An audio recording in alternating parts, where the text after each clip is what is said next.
KingofPodcasts.com proudly presents the Wrestling is Real podcast.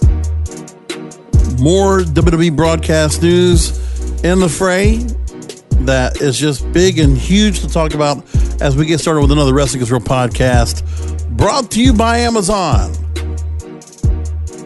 Learn to love it. Amazon is the best thing going today. Look for the big banner at the top of KingofPodcasts.com, KingofPodcasts.com/Amazon, and you're done.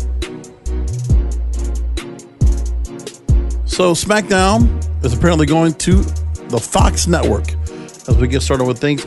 This came out earlier this week, and first off the top, got to go to adage.com for this article. Here's the whole story about what it means for Fox Network, because this is a trend that's actually going to be going on throughout a number of broadcast entities when it comes down to things.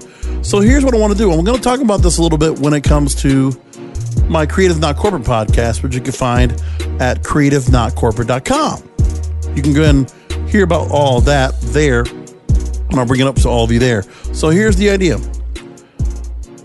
So this would actually accelerate a big shift over at the Fox network, because Fox is now looking to live sports to really boost their programming instead of going with so much scripted programming that doesn't bring in the ratings.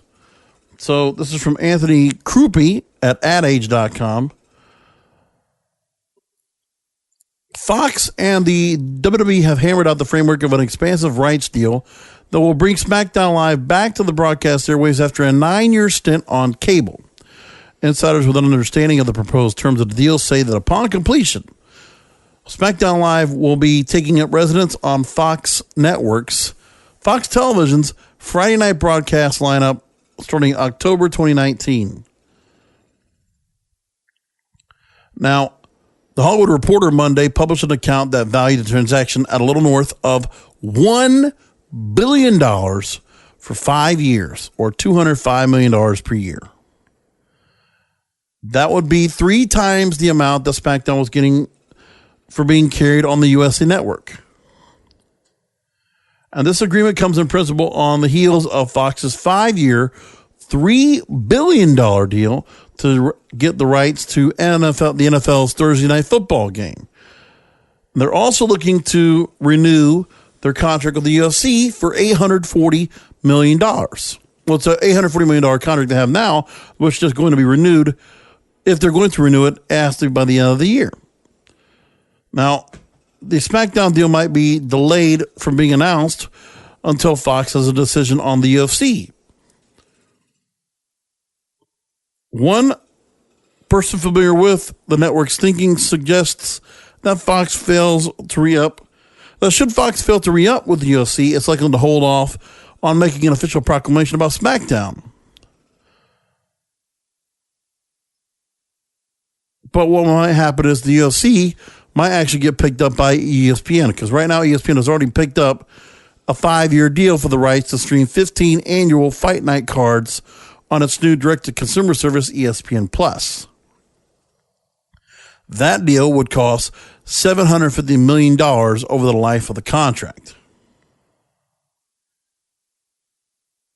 So Fox then would have their weekends consumed like this: Thursday Night Football in the fall 2019, followed by Friday Night SmackDown Live on Fox on Fridays. Then Saturday nights they would have college football. So live, sports, because nothing else is working for them. Now, that's a story I'll talk about on the Creative Not Corporate podcast, which you can find later this week here at creativenotcorporate.com. I hope you get a chance to listen to that show, right? Now,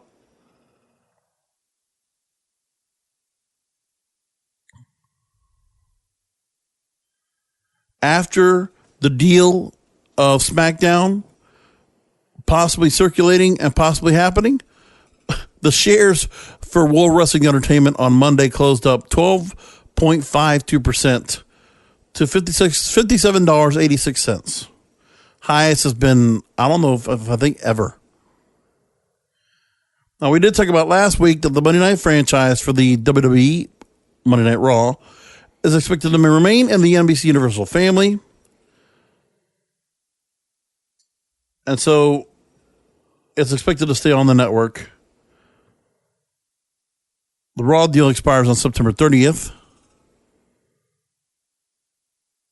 And the show, when they had their 25th anniversary, got as much as 4.5 million viewers. So it tells you the potential of how good their ratings are, especially to the target demographic. Very, very important.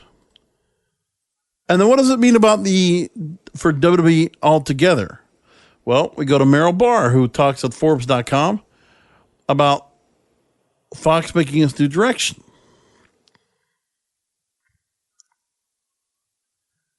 The reason why Fox would go and take this is because, first of all, the WWE has always been a unique spectacle that finds a way to mix the intensity of live sports with the drama of scripted storytelling, the kind of programming the new Fox is looking for. They can also bring middle of the country audience that Fox intends to play to, and bring in younger viewers. And SmackDown airs year-round. Unlike any other show on broadcast television, a primetime sports soap opera that never ends gives Fox a fighting chance when the NFL isn't in season and when Major League Baseball pro season isn't rocking a big game like a first World Series win for the Cubs. And this puts Fox into the Vince McMahon business.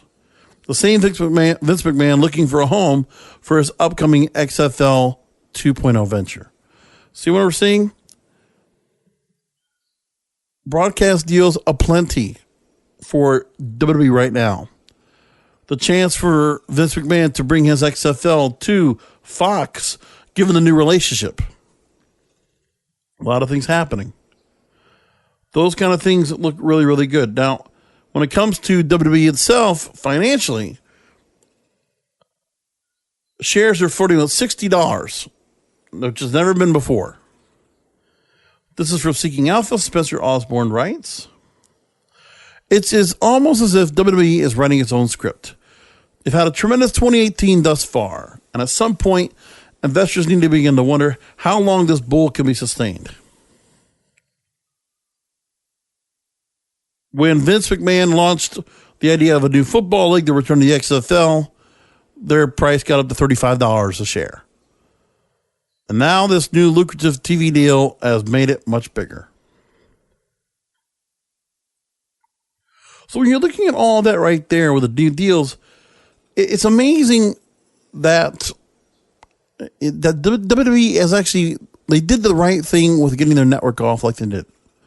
Then the thing they did was to decide to continue to keep things going as they were and hope that they survive long enough to keep themselves on cable so that they could get themselves to a certain point to where cable was just starting to fall apart, right? Cable was going into a bad time. And so is network TV, where they are now desperate for good programming, at least worthwhile live content, instead of trying to go scripted, which scripted shows are not working. In the television sense, less shows are being made for network TV that are scripted. So it gives the WWE room for them to be somewhere. At a time when wrestling wasn't so appealing, well, it's because of the desperation of the networks to try to avoid cord cutting and to avoid people from abandoning altogether and going to Netflix, Hulu, or what have you. Well, they have to do something to try to keep people around. And WWE is the answer for them. So no matter what, NBC Universal wanted to keep this show. Will stay on USA Network. Will it go to Paramount? Where could it go? It's going to stay with them, and they're going to get 3 times as much as they did for it. So, 5 years ago when the deal was up before, everybody was talking about, well, Vince was hoping to get NASCAR money or NFL money. Well, all the broadcast deals are back up again. Fox is doing some changes so they can get themselves to be loaded with programming because they might get bought out. And they're trying to make themselves very appealing. So they don't want to run reruns of New Girl or have new shows like New Girl or The Last Man on Earth or LA to Vegas or whatever have you. These comedies that don't run anything. And other shows that will not make the ratings that they need. Because people can find the shows much better quality and go somewhere else to go find it. And this will bring back more viewers back to the network. Because they'll go and find it. And Easy have now no problem going to Fox to go find it. So those kind of things happening are big for the WWE. They needed this. They were either going to lose the cable deal, which I kept thinking was going to happen.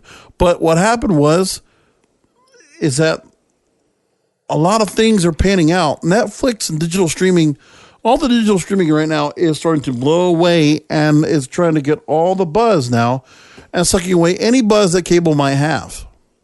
Because cable right now, it's hurting. Network TV is dying slowly. And now the networks are doing some really risky type gambles in order to keep their audience.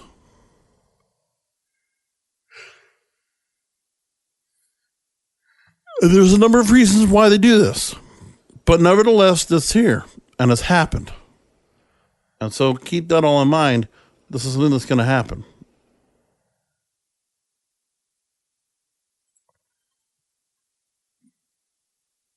Another thing that's happening big about the programming on WWE after all. Well, not only are we getting better spots right now when it comes to WWE, when it comes to the broadcast deals, their pay-per-view programming is going to increase now. They obviously have the inventory. They can go ahead and run on the network as long as they want. And now they're deciding to do that. They think we don't need to do a 3-hour format for pay-per-views anymore. Now they'll run 4 hours. So WWE right now, according to several news sites, is going to extend all pay-per-views. And WWE has confirmed it as well. All pay-per-views now, minus the big four, will start at 7 p.m. Eastern. Run till approximately 11 p.m. Eastern. It could go longer than that if necessary.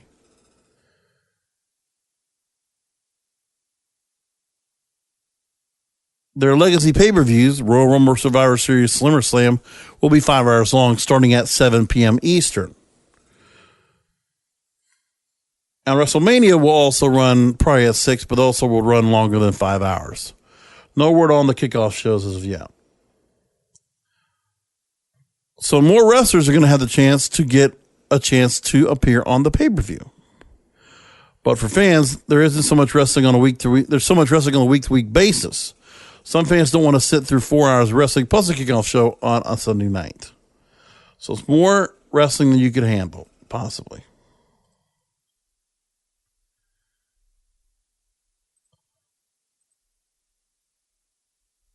One of the reasons why they might be doing this?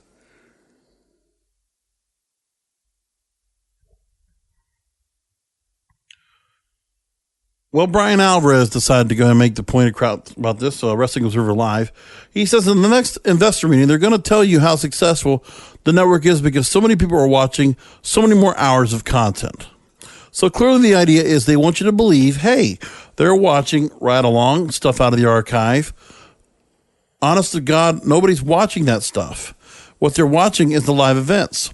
So by making the live events longer, now they can go in front of their investors and say more people are watching more and more and more of the network. So that could very well be why they're doing that. Now, another story that sounded interesting that we saw from WrestlingNews.co is about how the new TV deals could encourage superstars to unionize. We've heard about this for a long time. So this story from Aaron Varble. At WrestlingNews.co, he writes about how a 2015 tweet from AJ Lee directed to Stephanie McMahon was mentioned during Wrestling Observer Radio recently. There were actually a couple of messages concerning women's wages in the WWE. Dave Meltzer said Vince McMahon sat Stephanie McMahon down and told her that she had to let this one go because WWE can't come off looking like a bad guy anymore. It was also mentioned how superstars only make 8% of the house on live events. And if that number is accurate, it doesn't amount to an awful lot split up among the workers at the show. So superstars could very well use this moment where the company is making so much on television as an opportunity to finally unionize, or at least hold up Vince McMahon with some serious and understandable demands.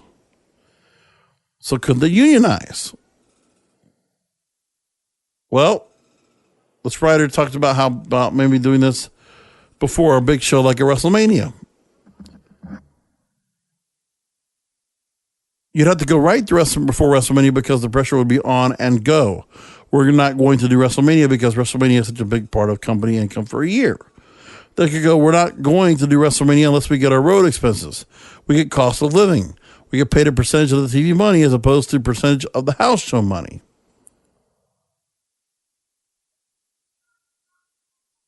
Then Dave Meltzer would comment saying about how this new climate of big dollars, thanks to television contracts, superstars have more leverage than they ever did before because every week is a big money situation, now more than ever. Meltzer says, quote, now it's a very different thing because now you can do it any time of the year. That would be a big deal if the company decided to go that route. And that might be something that the company needs to keep in mind of. If they're looking to avoid things, that's a possible reality. They need to watch themselves with that. Time to take a look at Money in the Bank and the update on what's been going on with the pay-per-view leading up to it. Brought to you by kingofpodcasts.com/Amazon. And you're done. All right, let's take a look. So far, we now have for the Money in the Bank ladder match for the women's championship contract. So far, Ember Moon, Charlotte Flair, Alexa Bliss, Becky Lynch, Natalya, Lana, and Naomi have all qualified. It looks pretty light up there, doesn't it? And it's an interesting view. So no Sasha Banks, no Natalya, no Bailey. You see how those two superstars have fallen off the map a little bit. Not as hot, not as interesting. And we know that Nia Jax will be defending her Raw Women's title against Ronda Rousey.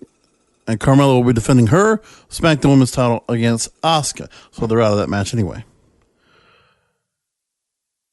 And so when you're looking at the rest of that, it's really what's happened now. No Mickie James in this. We don't know. Maybe one of them might be in this, but there's a lot of names of the women that are not in this.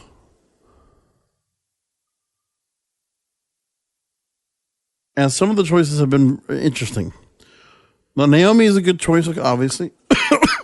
You got former champions in Charlotte and Alexa. And then they're quick on the trigger with Ember Moon. They think she needs to be pushed pretty quickly right now. That's the position of how things are. And with Money in the Bank, yeah, it's going to be that way. But it just looks very SmackDown heavy right now for things on this card on who's stronger. And so that tells me that I think that at this point, you know, with Nia Jax and Ronda Rousey, and then if Ronda Rousey takes the belt, the Raw Women's title is not going to be so expendable or as easy to change hands. We can already read that right now because they've already decided to put Ronda Rousey so quickly up to a title shot. And, you know, the other thing, too, is that they gave us that stupid contract signing. Oh, by the way, folks, I should go make mention that I just came back from my trip to the Dominican Republic. I never got a chance to tell you about that, which was really fantastic. That's a great food. It was all inclusive. We're staying in Puerto Plata in the island of Custom Bar. And accommodations were great. The food was great. And the 4 days of rest and relaxation were worth it. I haven't had a vacation in a very long time. And it's been really helpful to go through and have this and really enjoy it. So I got to tell you, it was great. Loved it. So I haven't really got myself fully back into things. I mean, I'm still a little bit dozing off and things like that. So working my way back up. So this time of year was good to take it because wrestling has been kind of just there. You know, it's been flat. In the last 2 weeks, I've been talking about broadcast deals. But anyway, that's my tangent. Back to where we are. So if they're going to decide to do something with this Money in the Bank ladder match, so far, I don't know who they want to pick that would make for a really strong ladder match right now anyway. I mean, you know, the thing is, whoever's going to cash that Money in the Bank ladder match briefcase, it's going to probably be a long time to cash in because the way they did with Carmella, actually, you know, I mean, people didn't know what they were going to do with Carmella in the first place. Same thing applies here. Because who is it that really needs this right now to really get a big juice back up? Well, I'd like to think Becky Lynch would be somebody that could really take advantage of this Money in the Bank briefcase. Not having anything else, much else going for her, if you really wanted to have somebody that has not had a chance to really have a run with a title belt, it's her. If you wanted to spike, and people would love her, would love her to have that case, that's for sure. And you would change it from a heel to a face. That's my vote for who should win the briefcase and the ladder match.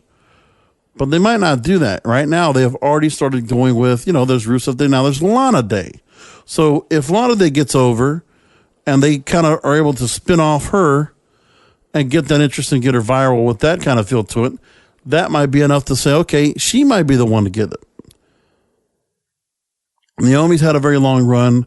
Natalya has been many times former champion. Charlotte has been very times former champion. Alexa just getting off a long run with the Raw Women's title several times. And then you got Ember Moon. Would you go right away to go to Ember Moon and see what she does? I mean, they could do that. Now, as for the men's Money in the Bank ladder match, so far, Braun Strowman, Finn Balor, The Miz, Rusev, Bobby Roode, Kevin Owens are all set so far, have come in. Now, also, one of the members of the Big Day also gets to go in. Either Big E, Kofi Kingston, or Xavier Woods. Nobody has announced who that will be yet. And Daniel Bryan and Samoa Joe are set to face each other in a match for qualifying. So we don't know who's going to be out of all that yet. Now, out of those names, I'm surprised that there is no... Rusev would be really useful for that. If you give it to Finn Balor, I mean, you could try to build him really back up and try to say, hey, find his only way to get a title shot would be this. You would think. I would really love this to be the Miz's chance and have him another run at the case because he did before. It would be really cool to see that again, but I don't think they will. I think the Miz will honestly get another SmackDown title shot, and that's where he's going to go. He'll have another shot at the WWE Championship down the line. I think that's where they go with things. With Braun Strowman, this is just for the show. It's just to say, okay, what can we do with a big guy in a match like this? Which it still is, again, being used wrong for this match. Why they keep deciding doing this is stupid. And it's pretty crappy is what they're doing. That's what I think about it. Now, Kevin Owens, not necessarily. he's also some of these guys have had a briefcase, so can't do much with this. And I think it would be pretty funny if you decided to do something with the New Day, they win the briefcase, and this could cause the breakup. That's where I feel like they might go with things. That they might go with, or Samoa Joe wins, and then Samoa Joe gets the briefcase. That's where I go with things. I say either the New Day win it, then they start having a friction over the carrying the briefcase. It becomes fun after a while, but then they get to the point of the match, and then we get a little trouble in paradise. What happens? Well, pun intended. And that's where things are. So either remember the New Day, or I think it's Samoa Joe that gets the briefcase. Because then Samoa Joe finally gets his shot. And he can overshoot Roman Reigns for that belt. And actually win it. But if it's going to be against Brock Lesnar, against who would you have on the Raw side that would win that briefcase only to have a chance at Brock Lesnar and never have a chance at it? Because then you have to ask yourself, when does Brock Lesnar ever defend that belt? He's not at the show. Instead, they decided to go with Ronda Rousey to headline. So they're at a crossroads right there. There's no feasible way for them to go ahead and use the briefcase to get a successful cash. Okay, let me turn that around. Because the truth is that you could go that route and say, you know what? The only way Brock Lesnar can be beat if he's fallen in the match, and the cash-in happens after Brock Lesnar has been neutralized. So I'll tell you what. Say Samoa Joe gets the briefcase, and he finds a time when Brock Lesnar is finally neutralized, whether he's able to get the coquina clutch on him, the rear naked choke, bring him down long enough to get him for a pin, and that would be enough, and Samoa Joe become champion, and that would take the belt off of Brock Lesnar. And that would put pure spite into Roman Reigns. Because every time that Roman Reigns wants to get that belt, I mean, think of the storyline you'd have for that. If Samoa Joe cashes in shortly after, say at SummerSlam, something like that, and then Samoa Joe is able to sneak out from under the ranks when Roman Reigns hopes to get his chance to win.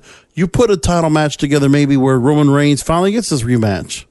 They find a way to make the rematch again because of the contested finish. Then you make that match happen. They're going to do it.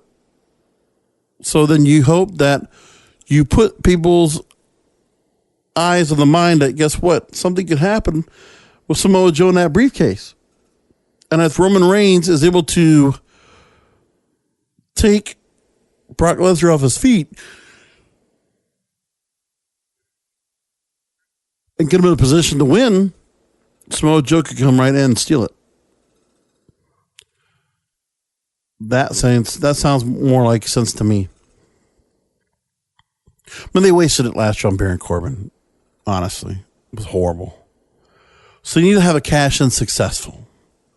It should be on the Raw side. And while I've been thinking about it, it should be Samoa Joe winning, and Samoa Joe cashes in on Brock Lesnar as the one to beat Brock Lesnar only by way of the briefcase, and cashing in without having to compete in a full match with Brock Lesnar. That's how he wins. That's how I think it. That's the best way to go with it. And then I think, well, there's a last man standing match, Shinsuke Nakamura against AJ Styles for the WWE Championship. Look, Shinsuke's got to win. I mean, there's just no doubt about this. AJ holding on, it hurts and destroys any momentum the heel Nakamura has. Nakamura has to win this. And it has to be in a match like this where it is no count, no DQ, and anything goes. falls count anywhere. You do that. If that's the case that we got to do this, then there you go. If that's how they got to get Shinsuke to win the belt, then that's what they do. As for Nia Jax and Ronda Rousey, well, Ronda Rousey, just how quickly this. Let me just say it like this: Ronda Rousey going out against Nia Jax that night, gonna be a short match. I don't care how big, how much influence they have behind with Nia Jax. I think Ronda Rousey wins that belt hands down about as quick as one of her UFC matches. She will come in and it will take her 60 seconds to throw the submission on. Done. Nia Jax might have a little bit of offense, but it will be a quick takedown and submission. 2 minutes, tops. Because that's how you book Ronda Rousey. Now, you do what you did with her in the mixed tag. But when you're doing a match with her one-on-one, that's what you do. You book Ronda Rousey the way that everybody wants to see her win. Quick, painful, and successfully. That's what you want, and that's what it has to be. That is the way it has to be.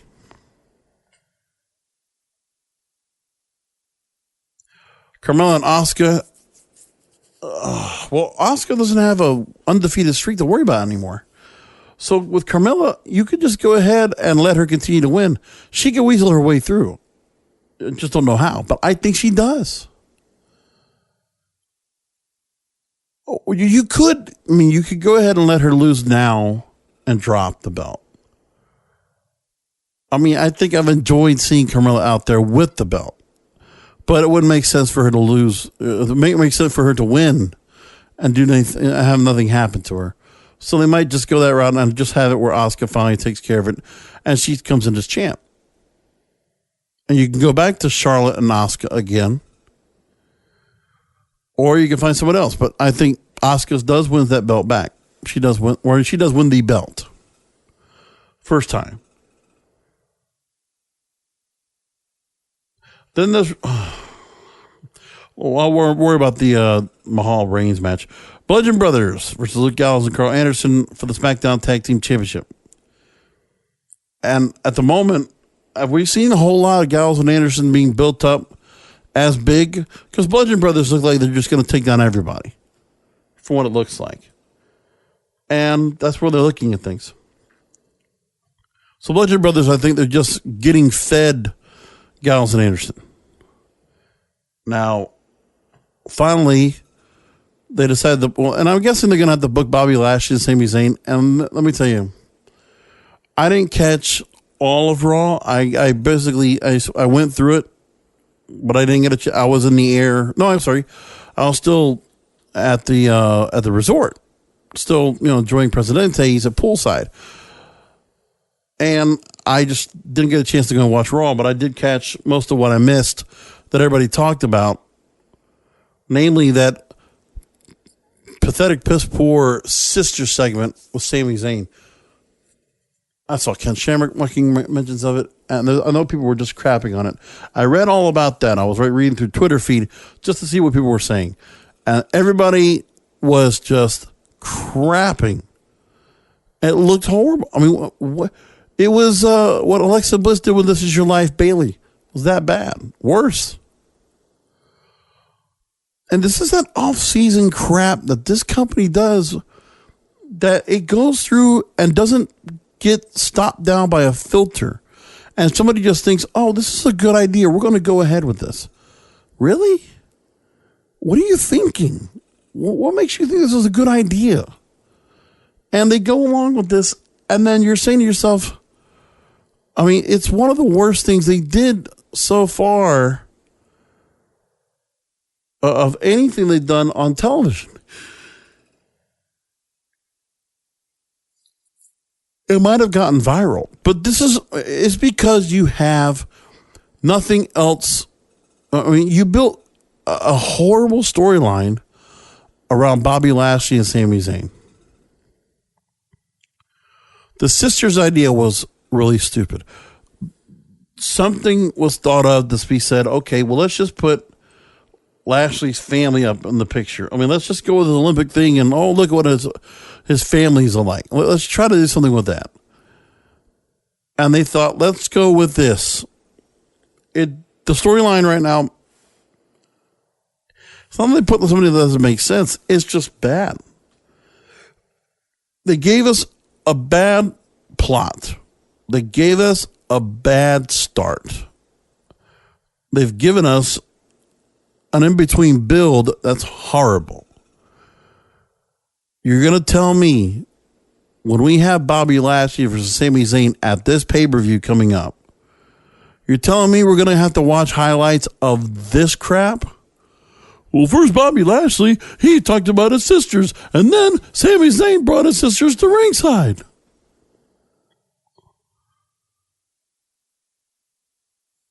I mean, yeah, the whatever, but they've done this kind of thing before, and it's so bad. It's lazy booking. They do this all the time. All the time. It's no surprise here anymore. It's the stupidity that creative comes up with sometimes, where it's just so lazy and so lightheaded. I really feel like sometimes the creative thinks that the fans will laugh at anything stupid. They think we like jackass. We think we can't appreciate something a little bit intricate, something a little bit complex. There's no way we could ever appreciate watching anything that might take a little bit of forethought, a little bit of thinking that might make people think, oh, we should talk some more. We should talk. Think about that. The company looks at us as dumb sometimes. We know that. But they think this was something that they think the fans would really appreciate and enjoy. Well, the good thing is, thank goodness this is not happening like a house show where you're paying for it. And also keep in mind, sometimes when you see things going on Raw, you thank yourself this was not on the pay-per-view. Okay, it is a free show. I mean, cable, you're paying for it through your cable plan, but still, in essence, it's basically free. So you are watching this on a free program. It's not one of those things that you pay your money for and say, okay, I'm paying to watch this pay-per-view and watch real matches. Raw is always kind of like a bit of a throwaway when it comes to that. You just would like to see, at least I would like to see more things happening where they are giving us something a little bit more to work with. Not this. Because this is really bad. Superbly bad.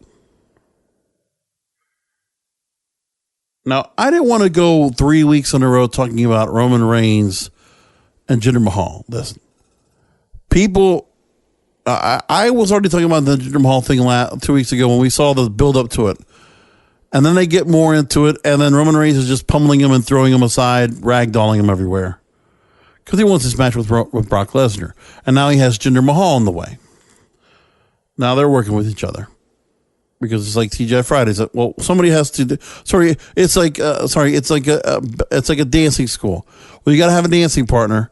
So Jinder Mahal is now dancing with Roman Reigns, and this is that's what you get feud. Remember? See, I went on a tangent and I went on a tirade about this is what you. That's what you get. Hashtag that's what you get, and it's what it was. Everybody knows that. So, no doubt they were going to give us the match. Have they given us any real reason to watch the match? No.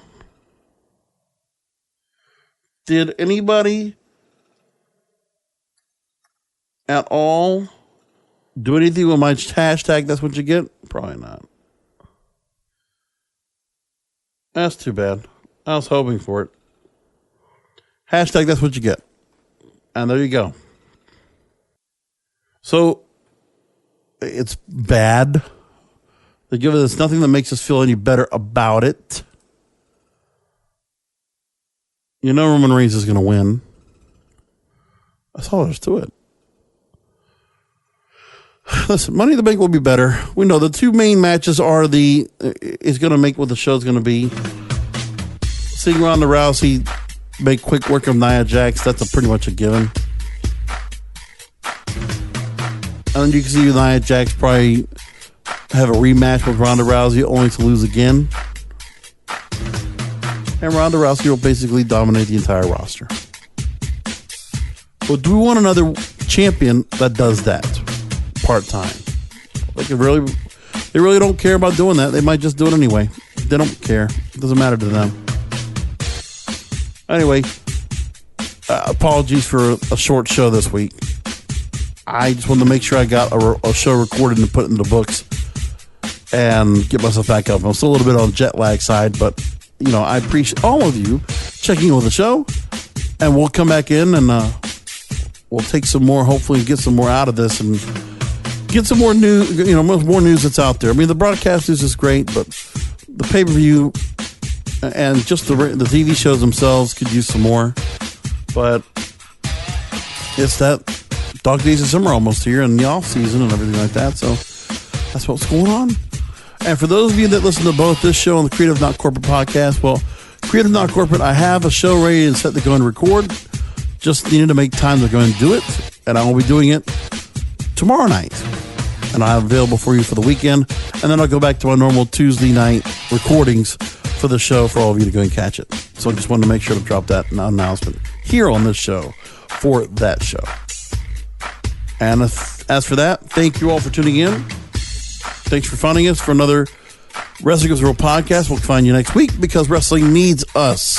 I'm out. The following has been a presentation of KingofPodcasts.com. Subscribe to the Wrestling Goes Real podcast and follow the King of Podcasts anywhere on social media by going to our website at KingofPodcasts.com. Join us next time for the Wrestling Goes Real podcast. And don't forget to check out King of Podcasts' newest podcast series, the Creative Not Corporate Pop Culture and Media Podcast at CreativeNotCorporate.com.